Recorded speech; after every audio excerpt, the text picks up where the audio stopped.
Diabetes और PCOD PCOS का क्या रिलेशन होता है, इन्फ्लामेशन है या नहीं, कैसे पता करें और कौन से फैक्टर्स होते हैं जो पीसीओडी और पीसीओएस में हमें देखना चाहिए जिससे कि हमारा ये जो प्रॉब्लम है वो सॉल्व हो सके।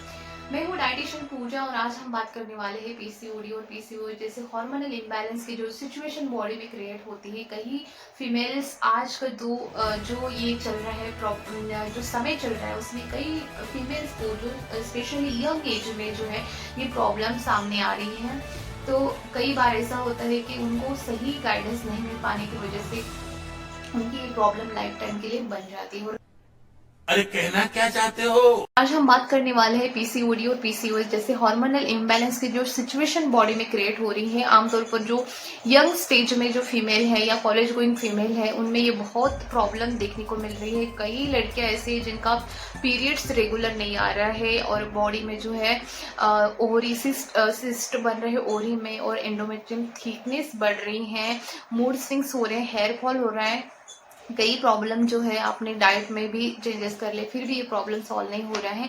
और डायबिटीज का क्या रिलेशन होता है, इस सारी प्रॉब्लम्स को हम इस वीडियो में देखने वाले हैं। देखिए, हम मानते हैं पीसीओडी और पीसीओएस जो है हार्मोनल इम्बैलेंस की वजह से ये प्रॉब्लम हमें हो रहा है, जिसके चलते हमारे बॉडी में जो मेल हार्मोन्स होते हैं जो एंड्रोजन है उस तरह के हार्मोन्स बढ़ने लग जाते हैं और जो फीमेल हार्मोन होते हैं एस्ट्रोजन प्रोजेस्टेरोन की लेवल जो होती है कम ज़्यादा होना चालू हो जाती है, एबनॉर्मल तरीके से बॉडी में बनना चालू होता है, जिसकी वजह से हमें ये समस्या होती है। लेकिन इस समस्या को फेवरेबल कंडीशन बनाने वाले जो फैक्टर्स होते हैं उसके बारे में हम बात करते हैं। आप कितना मर्जी चाहे आप पीसीओडी पीसीओएस की ट्रीटमेंट ले लें, लेकिन साथ में यदि हम जो बिहाइंड द सीन जो होता है ना कि पीछे में ये सिचुएशन जो क्रिएट करता है अच्छा, हमको सिखा रिया है। उसको यदि हम ठीक करते हैं तो ये जो जर्नी है इसे रिवर्स करना हो या इसे ठीक करना हो वो बेहद आसान होती है। तो हम बात करने वाले हैं डायबिटीज और पीसीओडी पीसीओएस का। देखिए, आपको पता ही होगा कि मेजोरिटी जो भी फीमेल होती है पीसीओडी और पीसीओएस वो जो है जो जिनको ये प्रॉब्लम हुई है आमतौर पर वो ओबेज होते हैं, उनके बॉडी में बॉडी फैट परसेंटेज ज़्यादा होती है, बीएमआई उनका हायर होता है। ऐसे इसमें हम जो है कैलोरी डेफिशिएंट डाइट देते हैं और साथ में लो जीआई जो फूड होते हैं जिनका ग्लाइसेमिक इंडेक्स कम होता है ये डाइट उन्हें दिया जाता है, जिससे उन्हें काफ़ी राहत मिलती है और काफ़ी जो है कंसीव करने के लिए या फिर उनके जो सिम्टम्स होते हैं काफ़ी कम होते हैं यदि डायबिटिक डाइट उन्हें दिया जाता है। तो ऐसा क्यों? देखिए, जितने भी पीसीओडी के पेशेंट होते हैं उनमें हार्मोनल इम्बैलेंस होता ही होता है, इसलिए उनको जो फर्स्ट ट्रीटमेंट दी जाती है ना मेटफॉर्मिन दी जाती है, जो इंसुलिन रेजिस्टेंस आपका हुआ है जो खाने के थ्रू आप ठीक कर सकते हैं। कई बार ऐसा होता है कि डाइट पेशेंट नहीं करना चाहते या फिर जो है उसके बारे में उतनी जानकारी नहीं होने की वजह से मेटफॉर्मिन की टैबलेट के साथ अपना पीसीओडी वो लेके चलते हैं। तो यदि आपको पीसीओडी है तो डेफिनेटली आप जो है डायबिटिक डाइट जो होता है high in fibre high in protein और साथ में जो है लो जीआई फूड्स आपको लेना होता है और कैलोरी डिफिशिएंट यदि आप रहते हैं तो आपके इजीली आपके जो सिम्टम्स है ना वो कवर अप होना चालू हो जाता है। लेकिन ऐसा हर सिचुएशन में नहीं होता है। ऐसा नहीं है कि हर जो पीसीओडी और पीसीओएस की फीमेल ओबेस ही होगी, हर एक फीमेल के बॉडी में फैट परसेंटेज होगा। ये इजीली क्लियर कंडीशन इंडिकेशन होता है जब आप फैट होते हैं, ओबेस होते हैं और आपको हार्मोनल इम्बैलेंस की सिचुएशन होती है तो हम समझ जाते हैं कि बॉडी में हार्मोनल रेजिस्टेंस इंसुलिन रेजिस्टेंस तो हुआ है। तो हमें टेस्ट करने की ज़रूरत नहीं। यदि आप ईगर हैं, आपको करना है, आप जो है टेस्ट जानने के इच्छुक है तो आप जो है इंसुलिन एक हार्मोन होता है उसकी आप लेवल चेक कीजिएगा, जो है डायबिटिक डाइट प्लान फॉलो कीजिए। उसके पहले यदि आपको बिलीव नहीं होता इन चीज़ों में तो आप इंसुलिन की टेस्ट कर सकते हैं या फिर आप जो है डायबिटीज़ की जो टेस्ट आते हैं HbA1c 3 महीने का जो रिकॉर्ड रहता है कि आपके ब्लड में कितनी मात्रा में जो है शुगर बनी है या फिर इंसुलिन आपका रेजिस्टेंस हुआ है, तो ये आप टेस्ट कर सकते हैं HbA1c से भी ज़्यादा, क्योंकि HbA1c जो है ये मतलब पक्का जो है डायबिटीज़ का होता है। लेकिन आपको जानना है आपको डायबिटीज़ नहीं हुआ है, पीसीओडी है पीसीओएस आपको डायबिटीज़ नहीं हुआ है लेकिन आपका इंसुलिन रेजिस्टेंस ज़रूर हुआ है, जिसके चलते जो ग्लूकोज आपका कार्बोहाइड्रेट खाने के बाद में जो बनता है वो प्रॉपरली सेल्स के अंदर जो है नहीं जा पा रहा है, बॉडी इंसुलिन रेजिस्टेंट बन चुकी है। इसके लिए आपको क्या करना है, इंसुलिन जो एक हार्मोन है उसकी मात्रा कितनी है शरीर में वो आप चेक करने के लिए इंसुलिन की लेवल के लिए आप जो है टेस्ट कर सकते हैं। या यदि ये टेस्ट इजीली अवेलेबल नहीं होती हैं या फिर हार्मोनल टेस्ट है तो थोड़ा कॉस्टली हो सकती है, तो आप जो है बाद में जो 3 महीने का रिकॉर्ड रहता है जिससे पता चलता है कि आपको डायबिटीज है, यानी जिसे कहा जाता है HbA1c टेस्ट। तो HbA1c टेस्ट यदि 5.7 के अंदर में आपका आ रहा है HbA1c टेस्ट, तो आप जो है कंडीशन ठीक है।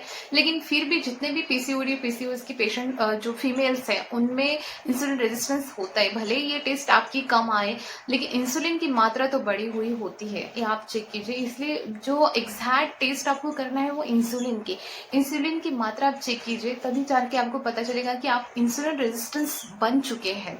मेजोरिटी आप देखिए जितने भी फीमेल्स है ना उनकी आप यदि HbA1c भी करते हैं तो भी उनका जो है HbA1c रिकॉर्ड एक तो एग्जैक्ट लाइन पे आएगा या फिर लाइन क्रॉस कर देगा, 5.7 पे आएगा या फिर उसके ऊपर में जाएगा। 5.7 के नीचे में जो गुड कंट्रोल, बहुत ही अच्छा कंट्रोल होता है, वो एग्जैक्ट नहीं आएगा उनके केस में।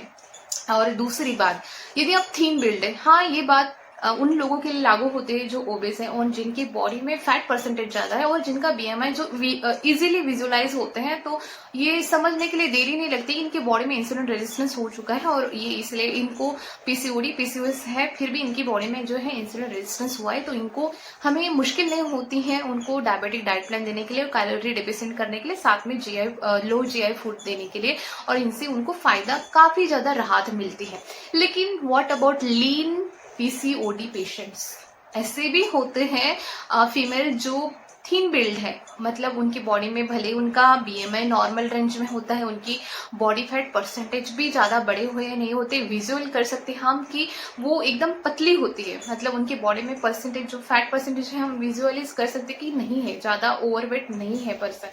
तो ऐसे केस में क्या इंसुलिन रेजिस्टेंस होता है? ऐसे केस में क्या हम और ज्यादा कैलोरी डेफिशिएंट डाइट दे सकते हैं, फाइबर रिच है, प्रोटीन रिच फूड देके और उनका वजन कम करने से भी फायदा मिलता है? नहीं। ऐसे केस में हम जो है कैलोरी डेफिशिएंट तो नहीं, लेकिन हाँ डायबिटिक डाइट प्लान बहुत वर्क करता है। भले ही आप पतले हैं, दुबले हैं, आपको लगता है कि इंसुलिन रेजिस्टेंस आपकी बॉडी में नहीं हुआ होगा, लेकिन आपकी ओवरी जो है इंसुलिन से, और थोड़ा बहुत इंसुलिन होता ही है, कन्फर्म है ये, तो सेंसिटिव हो जाती है और जिसके चलते जो मेंसेस है, जो पीरियड्स है रेगुलर नहीं आ पाते हैं। तो ऐसे में क्या कर सकते हैं? इंसुलिन रेजिस्टेंस होने की सिचुएशन चालू रहती है लेकिन इतनी हाई नहीं रहती जिनकी ओबेस कैटेगरी की फीमेल है, जिनकी बॉडी में फैट परसेंटेज ज्यादा है। विजुअली हम बोल सकते हैं कि इनको यदि हम कैलोरी डेफिशिएंट डाइट दे तो नुकसान नहीं है, उल्टा फायदा है। बट जो पतले थिन बिल्ड है उनके केस में हम जो है नहीं, मतलब डिसाइड नहीं कर पाते कि इंसुलिन रेजिस्टेंस है या नहीं है। तो आप कंफर्मेशन के लिए इंसुलिन जो हार्मोन है उसकी टेस्ट जरूर कराएं, या फिर नहीं अवेलेबल है तो आप HbA1c के टेस्ट के थ्रू आप पता लगा सकते हैं। बट फिर भी आप जो है क्या डाइट ले सकते हैं? फिर आप जो है डाइट में आप न्यूट्रिएंट डेंस फूड ले सकते हैं। कैलोरीज का आप भूल जाइए, कैलोरीज आप कैलोरी डेफिशिएंट ना होकर जो है ऐसी कैलोरी डाइट लीजिए जिसमें कि गुड फैट हो। जो हॉर्मोन्स होते हैं, केमिकल होते हैं, उनको डिसॉल्व करने के लिए गुड फैट होना बेहद जरूरी है। आप देखना जितने भी पीसीओडी पीसीओएस की जो ट्रीटमेंट में चल रहे हैं, जिनका ट्रीटमेंट ऑनगोइंग होता है, उनको फैट सोल्युबल विटामिन दिए जाते हैं। अच्छा गुड फैट्स खाने के लिए कहा जाता है। विटामिन डी बहुत कम हो जाता है ऐसे केस में। आप यदि आप नहीं ले रहे हैं, विटामिन डी की टैबलेट नहीं ले रहे हैं या कुछ नहीं, तो उसमें मिनिमम क्लॉथ्स बॉडी में होने चाहिए और 1 से 2 घंटा अपनी बॉडी को धूप में सेक सकते हैं। रोजाना करते हैं तो आपको बिल्कुल भी मतलब डिपेंड करते हैं कि आपको कितना लेवल है विटामिन डी का, लेकिन कम जरूर रहेगा।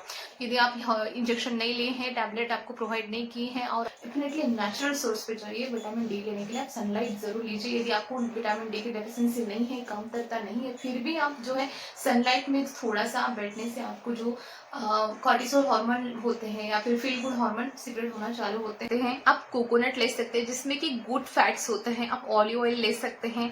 आप जो है अच्छी चीजें जिसमें कि गुड फैट है, यदि आप अफोर्ड कर सकते हैं एवोकाडो आप ले सकते हैं, या और भी कई ऐसी चीजें हैं जो कि अच्छे फैट्स से भरपूर है। तो इन चीजों का आप सेवन कर सकते हैं। मतलब आपको कचरा नहीं खाना है, आपको न्यूट्रिएंट डेंस फूड्स खाना है, स्पेशली गुड फैट वाले सोर्स जो होते हैं वो आप डाइट में लेना है। और साथ में आपका डायबिटिक डाइट भी आप ले सकते हैं, ये बहुत फायदा करता है। जिनको भी ऑनगोइंग है ट्रीटमेंट, तो देखिएगा उनकी ट्रीटमेंट में मेटफॉर्मिन की गोली जरूर डाली होगी। और मेटफॉर्मिन किस पे वर्क करता है? मेटफॉर्मिन वर्क करता है टाइप 2 डायबिटीज पे। तो डायबिटीज इसीलिए जो है डायबिटीज मेटफॉर्मिन इसीलिए दी जाती है क्योंकि इंसुलिन रेजिस्टेंस जो होता है उसे कवर करना, मतलब ये जो प्रोसेस है स्टॉप हो जाए और थोड़ा कम हो जाए और नॉर्मल स्टेज में आए, जिससे कि आपका वजन जो एबनॉर्मल तरीके से बढ़ता है वो कम हो जाए और जो इंसुलिन रेजिस्टेंस के बाद में जो प्रॉब्लम्स होते हैं उसे आप कम कर सकें, नॉर्मलाइज कर सकें। इसीलिए आपको मेटफॉर्मिन दी जाते थे, इसीलिए आप मेटफॉर्मिन भी ले और साथ में जो है डायबिटिक डाइट भी आप ले सकते होते हैं। हर एक का प्रॉब्लम अलग होता है और हर एक के बॉडी के जो मैकेनिज्म है वो अलग चलते, इंडिविजुअल चलती है। तो आप बिना कंसल्ट किए जो है आप कैलोरीज कम मत कीजिएगा। हो सकता है आपको और ज्यादा कोई और मेडिकेशन चल रही है जिसके रिगार्डिंग आप यदि कम डाइट लेते हैं या कैलोरी डेफिशिएंट खुद से होते हैं तो प्रॉब्लम्स हो सकते हैं। तो ऐसे में यदि मेटफॉर्मिन जो हम लेते हैं तो ये लीवर पर जाकर वर्क करते हैं और ज्यादातर देखिएगा इसीलिए जो भी अभी तक आप मेटफॉर्मिन ले रहे हैं या फिर ऐसे मेडिकेशंस ले रहे हैं और डाइट जिससे कि हार्मोनल थेरेपी वाले जो मेडिकेशन ले रहे हैं उनके लिए एक प्रो टिप है कि आप बॉडी डिटॉक्स जरूर करें। कि आज मूड नहीं कर रहा, इसे कल देखते हैं इस काम को। अभी क्या है, अभी मैं फोन उठाकर थोड़ा इंस्टाग्राम पे रिलैक्स करता हूँ, स्क्रॉल करता हूँ, यूट्यूब पर कोई कॉमेडी वीडियो देख लेता हूँ। डिटॉक्स करने से क्या होता है, यदि लीवर में जब हम मेटफॉर्मिन लेते हैं तो लीवर पे वर्क करता है, लीवर पे इसका साइड इफेक्ट होता है। तो आप इन चीजों को डिटॉक्स करके जो है इनका पावर बढ़ा सकते हैं। जैसे आपने देखा होगा कई ऐसे भी इलेक्ट्रॉनिक की चीज होती हैं, यदि उनकी हम धूल मिट्टी क्लीन कर देते हैं तो वर्क बहुत इफिशिएंट तरीके से वर्क करने लगता है। तो सेम फंडा होता है डिटॉक्स पर। यदि हम ये हमारी बॉडी खुद ही हील करते हैं खुद से। हमारे जो हमारा ऑर्गन है लिवर बहुत पावरफुल ऑर्गन है, नंबर ऑफ फंक्शंस 500 से भी ज्यादा फंक्शंस प्ले करता है और खुद में हील करता है खुद को। बट यदि हम उसे डिटॉक्स करते हैं, डिटॉक्स की प्रोसेस फॉलो हम करते हैं तो इन्हें जो वर्क है, इनका जो फंक्शन है एफिशिएंट तरीके से और ज्यादा वर्क करता है। इम्यूनिटी बूस्ट होती है। वेट जिनका स्टडी है, जिनका वजन अब कम नहीं हो रहा है, उनके लिए भी डिटॉक्स जो है, डिटॉक्सिफिकेशन करना, ऑर्गन्स क्लींस करना, ये जो है और फास्टर मैकेनिज्म करता है। बॉडी पे जो प्रेशर पड़ता है वो कम हो जाता है। तो आप यदि पीसीओएस का प्रॉब्लम आपको चल रहा है या आप मेडिकेशंस पे है तो आप डेफिनेटली डिटॉक्स कीजिए और किसी प्रोफेशनल के अंडर में करेंगे तो ज़्यादा बेहतर रहेगा। वो आपकी चीज़ों को ज़्यादा अच्छे से मैनेज करेगा, क्योंकि कई बार हम खुद से चीज़ें को फॉलो कर देते हैं और Not bad. Now you. इसका साइड इफेक्ट अनजाने में हमें जो है भुगतना पड़ता है। तो हम बात करने वाले हैं पीसीओडी पीसीओएस के इंसुलिन रेजिस्टेंस के बारे में। तो देखिए इंसुलिन रेजिस्टेंस यदि आप जो है थिन बिल्ड हो, थिक बिल्ड हो, बॉडी में फैट कम हो, बॉडी में फैट नहीं हो, ओबेस नहीं हो, पतले हो, हर सिचुएशन में जो है इंसुलिन अफेक्ट करता है। इंसुलिन रेजिस्टेंस होने की सिचुएशन बॉडी में क्रिएट होती ही है, नहीं हुई है तो ऑनगोइंग होती है। पतले हैं, आपको पीसीओडी है तो कुछ दिनों के बाद आपकी बॉडी में फैट बनना चालू हो जाता है, आपका वजन बढ़ना अपने आप चालू हो जाता है। तो इन चीजों का ध्यान रखिए कि आप डायबिटिक डाइट प्लान फॉलो बात तो सही है। कीजिए और एक्सरसाइज अपना रूटीन बना लीजिए। दूसरा है बॉडी में इंफ्लेमेशन की कंडीशन यदि बनती है, आमतौर पे पीसीओडी हम आउटकम कहेंगे और उसके बिहाइंड द सीन जो रहता है ना, तो उसके हिसाब से मेरे ख्याल से जो है इंसुलिन रेजिस्टेंस होना, इन्फ्लामेशन होना शरीर में और स्ट्रेस लेवल का बढ़ना, स्पेशली कॉर्टिसोल हार्मोन का है, आपकी बॉडी में स्ट्रेस ज्यादा है, या फिर फॉल्टी ईटिंग हैबिट तो आती है जिसमें कि आप ज्यादा कार्बोहाइड्रेट रिच फूड खाते हैं, ओनली जो है रोटी चावल बहुत ज्यादा एक्सेसिव खाना, जिससे भी इंसुलिन रेजिस्टेंस होने के चांसेस होते हैं। और सेडेंटरी लाइफस्टाइल है और बाकी न्यूट्रिएंट आप बहुत कम लेते हैं, फल सब्जियां आप कम खाते हैं और सिर्फ कार्बोहाइड्रेट बहुत ज्यादा इंटेक करते हैं, तब जो है इंसुलिन रेजिस्टेंस होने की फेवरेबल कंडीशन होती है। और बाद में आता है इन्फ्लामेशन। देखिए किसी भी चीज पूछा किसी ने? किसी ने नहीं पूछा। इसका आप देखिएगा, किसी भी डिसीज का पहला कारण जो होता है इन्फ्लामेशन, चाहे वो डायबिटीज हो, चाहे वो हार्ट डिसीज हो, चाहे वो किसी भी प्रकार का किडनी डिसीज हो, इनका जो इनिशिएशन जो चालू होता है, ऑनगोइंग होता है, वो होता है इन्फ्लामेशन के थ्रू। शरीर में यदि इन्फ्लामेशन बढ़ता है तो ये चीजों जो है ये आउटकम है। पहले तो प्रॉब्लम है आपकी बॉडी में इन्फ्लामेशन बन रहा है, तो सेम चीज हमारी पीसीओडी पीसीओएस पे भी लागू होती है। इन्फ्लामेशन है या नहीं वो कैसे जाने, इसके लिए मैंने कमेंट बॉक्स में जो है कुछ क्वेश्चंस डाले हैं, आप उन क्वेश्चंस को सॉल्व कीजिए और आपके सारे 8 क्वेश्चंस रहेंगे, उसका आंसर यदि यस रहता है तो आपको सीवियर इन्फ्लामेशन के बॉडी में बना है। तो इसके रिगार्डिंग जो टेस्ट आती है इन्फ्लामेशन के रिगार्डिंग, वो टेस्ट आप फॉलो कीजिए और एंटी इन्फ्लामेटरी फूड्स अपने डाइट में आप शामिल कीजिए। इन्फ्लामेशन होना मतलब क्या, शरीर में ऐसे अनवांटेड थिंग्स जाते हैं जो शरीर हमारा डाइजेस्ट नहीं कर पाता है, और साथ में यदि हम डिटॉक्स करते हैं तो वो शरीर से क्लींस आउट हो जाता है। हमारा लिवर इतना पावरफुल ऑर्गन होता है ना कि वो जो मेटल होते स्मॉल पोर्शन में यदि जाते हैं तो उनको वो इजीली जो है वाटर सोल्यूबल बना के वेस्ट मटेरियल में डाल के जो है शरीर से क्लींस आउट हो जाता है। इन्फ्लामेशन को ज्यादा अच्छे से समझने के लिए मैंने एक वीडियो पोस्ट किया था, कहीं आपके डायबिटीज होने का कारण इन्फ्लामेशन तो नहीं, या आपके जो है कोलेस्ट्रॉल बढ़ने का कारण, हार्ट डिजीज बनने का कारण जो है एलडीएल का बढ़ने का कारण इन्फ्लामेशन तो नहीं। ये वीडियो मैंने ऑलरेडी पोस्ट किया है, आप इसके रिगार्डिंग जो है डिटेल में वहां जाके जानकारी आप ले सकते हैं। सिंपल मैं बता देती हूँ शॉर्टकट में। देखिए इन्फ्लामेशन जो मतलब बाहरी परत में यदि हमें चींटी काटती है, कुछ होता है, तो यहाँ पे जल्दी से जो है रेडनेस आ जाता है और वहाँ पे क्लॉट हो जाता है, वहाँ पे स्वेलिंग आ जाती है। सेम मैकेनिज्म इंटरनली होती है, जब ऐसे फूड कंपोनेंट हम खाते हैं जो बॉडी में डाइजेस्ट नहीं हो पाते हैं, जो हम खाना नहीं खा पाते, ऐसे फॉरेन पार्टिकल्स, कोई भी फॉरेन पार्टिकल्स, जिसमें कि फिश खाते तो फिश में जो लीड है, मरकुरी है, इस तरह की जो मेटल होते हैं वो उनके बॉडी में रहते हैं। यदि हम उन्हें खा ले तो उनके बाद में जो है वो जो मेटल है हमारे बॉडी में चला जाता है। तो इस तरह के जो फॉरेन पार्टिकल्स, फॉरेन कंपोनेंट हमारे बॉडी में यदि इंटर होते हैं तो उसके बाद में जो बॉडी डाइजेस्ट नहीं हो पाती, जिससे कि ज़्यादा से ज़्यादा फ्री रेडिकल्स बॉडी में बनना चालू हो जाते हैं। जितना आप फॉरेन फूड्स, फॉरेन कंपोनेंट आपके बॉडी में ज़्यादा रहेंगे, उतनी ज़्यादा फ्री रेडिकल्स की क्वांटिटी बढ़ेगी, और फ्री रेडिकल्स जो है खुद के लिए पेयरिंग एजेंट ढूंढते रहते हैं और या एक दूसरे पे जो है बहुत जोर से जो हमारी वॉल होती है, हमारे सेल कंपोनेंट होते हैं, वो डाइजेस्ट कर लेते हैं। और जब इस तरह की फिश को हम खाते हैं तो हमारे बॉडी में भी लीड जैसे टॉक्सिसिटी बढ़ जाती है, या फिर अदर कंपोनेंट जैसे कई बार हमें पता नहीं होता कि प्लास्टिक गल कर उस खाने में आ जाता है, लेकिन या ऐसा है कि हम जो है एल्यूमिनियम के बर्तन में खाना बनाते हैं तो एल्यूमिनियम जो लीच आउट होता है हमारे बॉडी में मेटल कहाँ से डाइजेस्ट होगा। इसी तरह के जो कंपोनेंट होते हैं, जो फॉरेन पार्टिकल होते हैं, वो जो शरीर में जब जाते हैं, इंटर होते हैं, तब ये जो है फ्री रेडिकल का काम करते हैं। जो अच्छे कंपोनेंट है उसमें तो जो इलेक्ट्रॉन, आपने केमिस्ट्री पढ़ा होगा, उसमें फ्री रेडिकल्स और इलेक्ट्रॉन कैसे मूव होते रहते हैं ऑर्बिट में, और जो अनपेयर्ड इलेक्ट्रॉन होते हैं वो एक दूसरे के लिए पेयर फाइंड आउट करते हैं। सेम उसी तरह फ्री रेडिकल जो है खुद के लिए पेयर फाइंड आउट करते हैं, और इस पेयर फाइंड आउट करने के लिए बहुत बार जो है वो जो सेल्स की वॉल होती है वहां जाके ये जो है सेल्स को जो है डैमेज करते हैं, बहुत जोर से जो है ये वहां पे जाके डैमेज करना चालू कर देते हैं। मीन्स खुद के लिए जो है वो पेयर पार्टिकल ढूंढने का काम करते हैं, और वो पॉसिबल नहीं होता है। इसका एक ही सोल्यूशन होता है कि हम फ्री रेडिकल या तो शरीर से बाहर कम कर दे, या फिर इसे न्यूट्रलाइज करके शांत कीजिए। जब आप मेडिटेशन करते हैं, जब आप योगा करते हैं, तो इन देखिए आप बहुत रिलैक्स फील करते हैं और इंटरनली आपको जो है अच्छा फील होना चालू हो जाता है।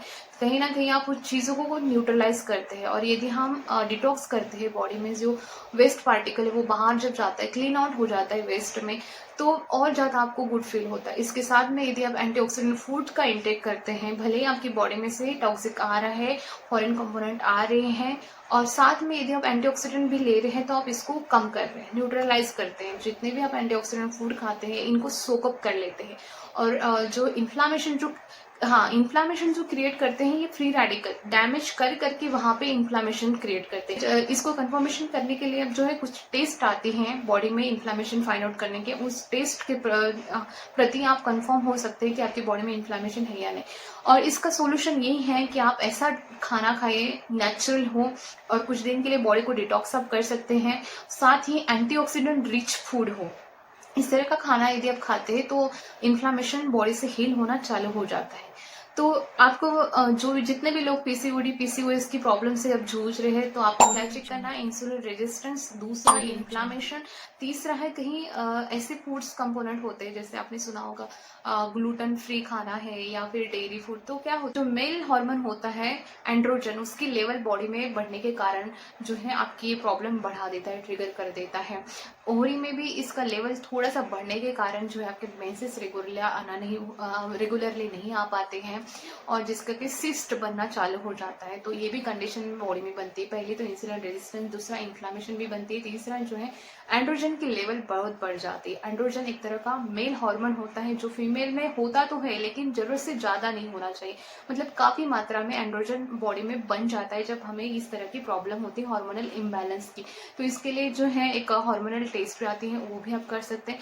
या फिर आप जो है इसको कम करने के लिए बेसिकली जो है सीड थेरेपी आप ले सकते हैं, जिसमें कि फीमेल हार्मोन वाले जो सीड्स होते हैं, जिसमें एस्ट्रोजन है या प्रोजेस्टेरॉन है, इस तरह का फूड का इंटेक यदि आप करते हैं तो जो मेल हार्मोन है, और ये जो मेल हार्मोन है एंड्रोजन, यदि आप कॉर्टिसोल लेवल आपका बड़ा है या स्ट्रेस में आप है या एबनॉर्मेलिटी जो है क्रिएट करता है, फेवरेबल कंडीशन क्रिएट करता है ये हार्मोन, मेल हार्मोन बढ़ाने का। इसीलिए जो है आप ऐसा डाइट चूज कीजिए जिसमें कि आप ऐसी लाइफस्टाइल चूज कीजिए जिससे कि आप सारे सिम्टम्स को मैनेज कर सके। आप योगा कर सकते हैं, आप मेडिटेट रखिए खुद को, साथ में अच्छा हेल्दी खाना आप रखिए। लो डाइट, यदि आप ओबेस हैं तो आप कैलोरी डेफिशिएंट डाइट आप ले सकते हैं। नो मैटर आप पतले हैं या मोटे हैं, पर आपको डायबिटिक डाइट प्लान यदि आप फॉलो करते हैं इस कंडीशन में, तो आपको बहुत अच्छे रिजल्ट मिलते हैं। डिटेल में मेरा वीडियो आने वाला है, तो जिन्होंने भी चैनल को सब्सक्राइब नहीं किया है, आप चैनल को सब्सक्राइब कीजिए, फॉलो कीजिए, जिससे कि आपको पता चलेगा मेरा अपकमिंग वीडियो जो है जब भी मैं पोस्ट करूंगी आप उसे देख पाए और सही सटीक जानकारी इस चीज़ के बारे में ले, और सही ट्रीटमेंट जो है खुद पर प्लान करके आप इस चीज़ से छुटकारा पा सकते हैं। Thanks for watching. वीडियो अच्छा लगे, जानकारी अच्छी लगे तो लाइक ज़रूर कीजिएगा। यदि आपकी कोई प्रॉब्लम है तो आप कमेंट ज़रूर कर सकते हैं।